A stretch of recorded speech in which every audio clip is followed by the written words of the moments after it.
So this morning on the beach, I was running boot camp, and we have a set of sisters that come, and they're really sweet. They're 15 and 12, and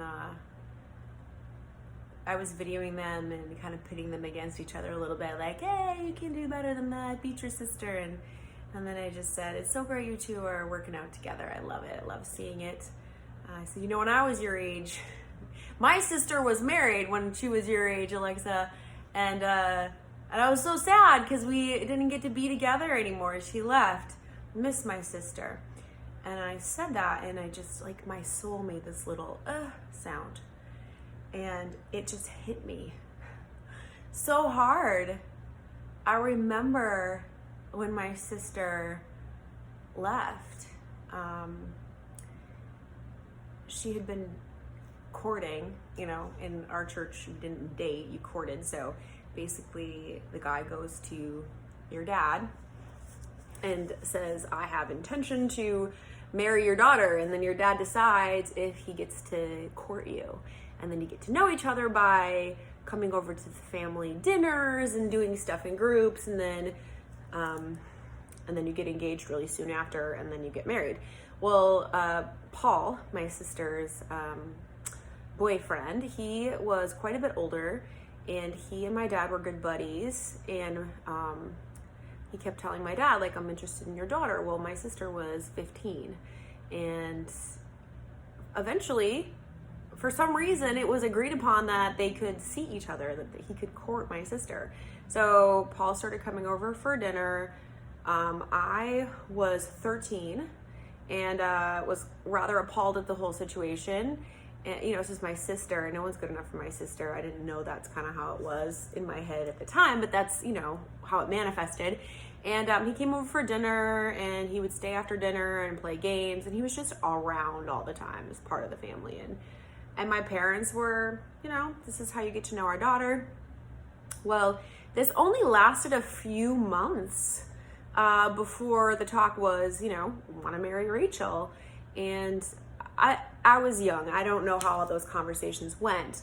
But the bottom line is, we were raised in this really strict home, in this religious cult. And while Paul was a part of the church, part of the cult, he had different ideas about how to live. Our church was predominantly evangelical, and there's a lot of evangelical churches, a lot of evangelicals who were not as strict as our church, and that was him.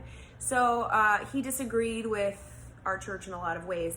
And so, long story short, my sister wanted out of our household because, it was really strict, and my mom and her butted heads, and my mom's very hard on all of us. And so, so one morning, I came home at 10 a.m. My dad was a janitor, and so overnight he would clean office buildings and a Chi-Chi's Mexican restaurant.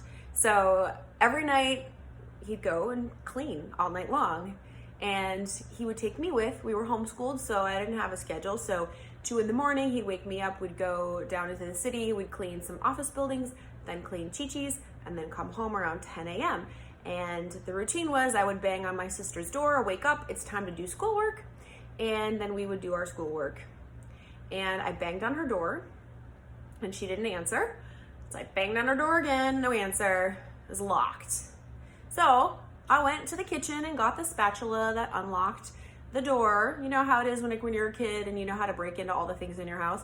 There's a specific metal spatula, I can still see it in my head, that slid between the door jamb to knock the doorknob lock. Popped the door open, and her drawers were open, everything was gone. Just her furniture was in there.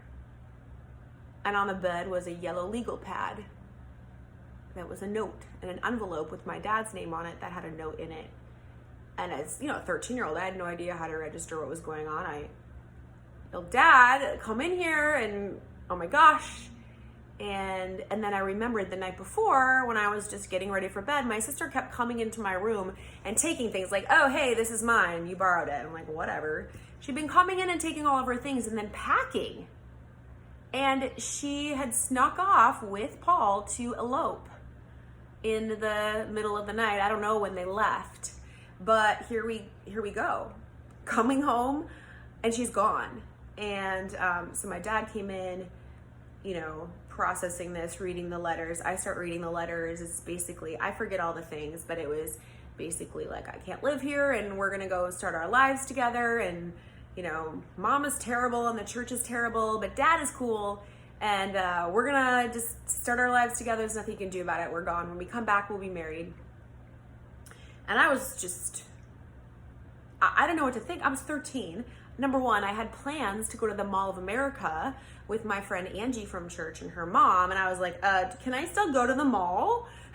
She's not ruining my plans to go to the mall, is she, my sister? So I did. I went to the mall. My mom came home from work. I think she came home in a cab. She was beside herself. She couldn't even stop crying when my dad called her. And I went to the Mall of America, and I was told not to tell anyone, right? Well, whatever. I told Angie. Rachel left. She left with Paul. They got married. It was just freaky. So didn't know what to do. So I don't remember all the details, but we didn't hear from them for days. This was right around Thanksgiving. So didn't hear from them, didn't hear a word. Just they were gone. And our house went silent. My mom was crying all the time. My dad was sad. Of course, they had to go tell the pastor what happened. I remember Thanksgiving. My parents, they didn't want the Iowa relatives to know. We had all these relatives in Iowa. They weren't ever supposed to know any of our business. And I just remember Thanksgiving used to be celebrated with the Iowa relatives. They would come to Minnesota, or we would go there. And I just remember this very silent, quiet Thanksgiving at the kitchen table with just my parents. I don't even know if my brother was there.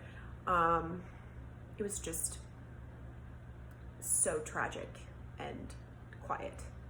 And then I think it was the day after Thanksgiving, they came back and they walked into the house like, hey, we're married. And F you basically was the tone. And they sat down, and my sister was covered in makeup, earrings, because we weren't allowed to wear makeup or earrings or pants. So she comes in pants and earrings, makeup, I left, I got married, screw all you. And sat there, and my parents talked, and we went to Wisconsin and we got married, and we're gonna live with, she was gonna move in with Paul. He lived in the basement of his parents' house, it was a duplex. And there you go. So she was 16. She had just turned 16. And they'd gone out of state where you could get married if you were underage. And I was like, what? This is my sister. You're just gone. So I guess I was 14. I'm 14. I'm supposed to go through my teenage years with my sister. We're supposed to be courting or dating together. We're supposed to have this, this is my sister. This is my sister. And now this guy just took my sister, and my sister's like, bye. It was so heartbreaking. I'll just never forget feeling well, what about me? It was so abrupt, and just, I didn't even know how heartbreaking it was. I just remember being numb. And then also it was fun because now my sister had a TV and she had her own place. And so I coped by just going over there and watching TV with my sister, and my mom would limit the time I could go over there. But it was such a scandal in our church. The pastor, they were horrified, and my dad wasn't allowed to sit on the platform because he was a disgrace because this had happened in our house. It was just a bunch of BS. But my sister and Paul waltzed back into church hey, and my sister's in her makeup and we're back, but we're gonna do whatever we want. And it didn't go well. Long story short with that, basically, my sister was told she wasn't allowed to be near any of the teenage girls because she would unduly influence them. And they ended up leaving the church, which is also a big scandal, and all of that. But all of that to say, it was terrible for me at 14 to lose my sister like that. She ditched me. But over the years we became very close, and my sister was always my biggest advocate. When I married my husband at 19, similar stupid decision, hasty decision, marrying the wrong person. She helped me a lot. She was there for me. Number one, my husband at the time, his mom was insane. She was freaking insane. You hear mother-in-law stories. No. She was batshit crazy. And oh my gosh. And my sister stood up to her. Like, she stood up for her. She stood up for me all the time. My sister stood up for me all the time.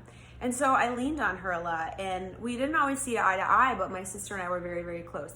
And so we raised our kids. We were both stay-at-home moms for a while. And so we'd meet up. We'd go to the mall with our kids, with our babies. And we were very, very close. And then 3 years ago happened. And I had to make some big life decisions. And I no longer agreed with my sister's ideas about how I should live my life. And that was the end of our relationship for the most part. And so I miss my sister.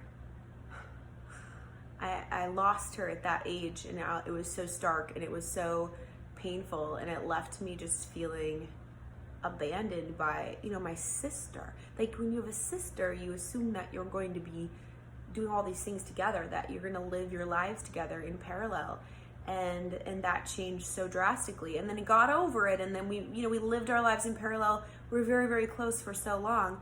And then 3 years ago, it just wasn't possible. My sister doesn't like me. My sister doesn't think anything I do has value. My sister has a lot of opinions about me that are not true. I'm a secondary character in the story of my sister's life. And she has written a dialogue and a script and a reality for me. And that's what people do.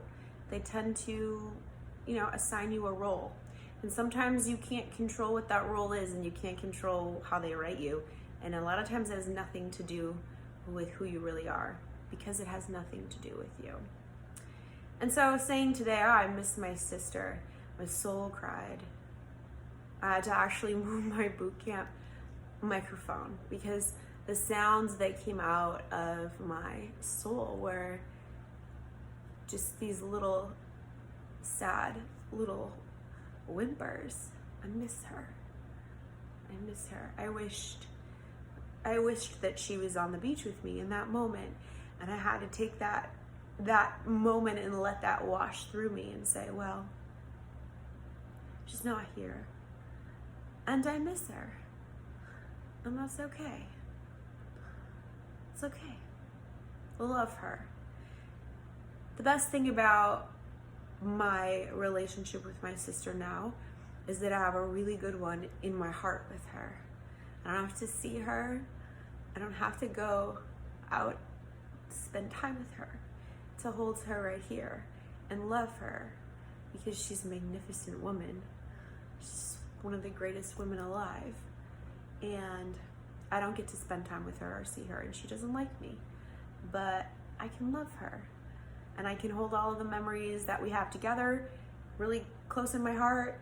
I can speak highly of her, can tell other people how amazing she is, because she is, and I don't have to think anything but beautiful things about her, and it's okay to miss her, because I do. I miss her. So all of that to say, if you have a sister, you are blessed. I'm so lucky that I have a sister. And if you have a sister, don't ditch her. Don't ditch her and get married at 16, okay? It's really not a good idea. And don't ditch her in adulthood. Let her be her, and love her exactly as she is, wherever she is, no matter what. The end.